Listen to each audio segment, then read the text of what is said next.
Well, first of all, the one thing I remember from this past autumn was how beautiful it was.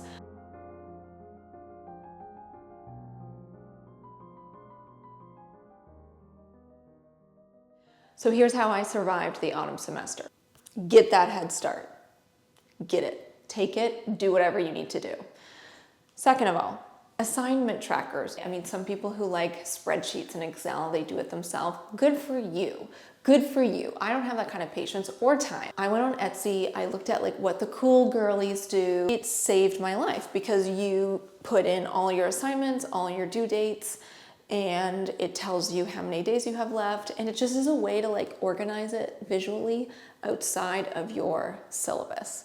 And thirdly, do not over-plan or over-control your own creative process. For me to be able to approach this creative way of writing a memoir, I needed to stop trying to do everything in like chronological order because that is not how it's going to be delivered. And I needed to have fun and to play. And so some days I was really excited to just focus on something that I found interesting and comedic and just laughable. And then other days I'd wake up and it would be pouring rain and I'd just be feeling really low. And I'd be like, okay, I guess this is the day we're writing about the tough stuff.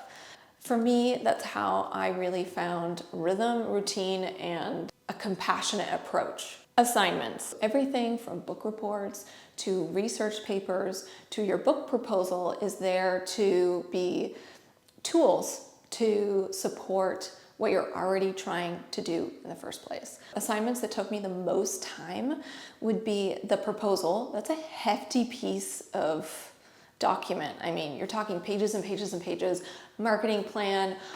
I couldn't, like, my brain is numb. And I'm rewriting it right now, which is something we'll talk about later. Book reports are fun because you get to pick a book that you think, you know, you'll benefit from reading from to help inspire or give you insight to what you're writing on. I really liked those.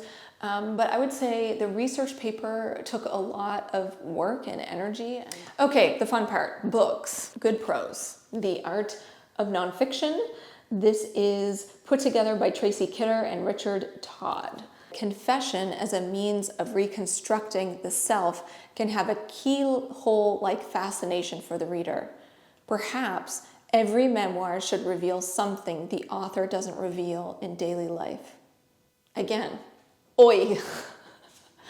Oi. Here's one that I can't shake. This will never leave my bookshelf. The Old Moon in Her Arms, Women I Have Known and Been by Lori Nelson Glenn. If I could write a book that was even remotely capable of sitting on the shelf next to her book, I can't tell you.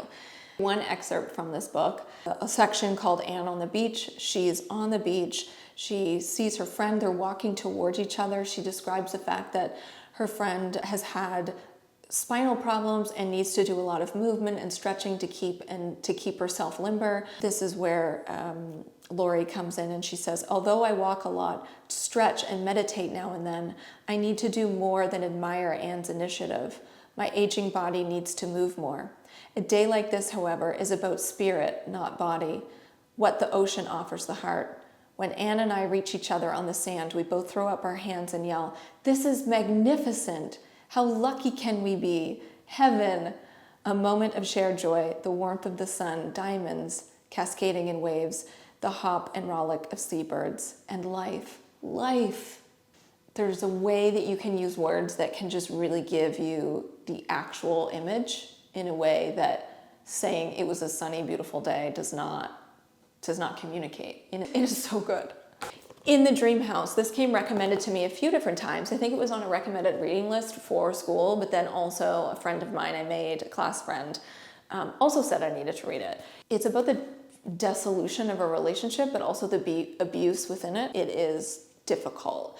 But in its difficulty, there's play, there's this whole section in here called Dream House as Choose Your Own Adventure, and then she gives you literal choose your own adventure prompts. For example, this is just on page 169. She says, as you're washing the dishes, you think to yourself, maybe I could tie my arm down somehow. Maybe put a tack on my forehead. Maybe I should be a better person. Go to page 171. And then you go to page 171, and then there's this whole other section, and it says at the end, to sleep, go to page 175. To dream about the past, go to page 172.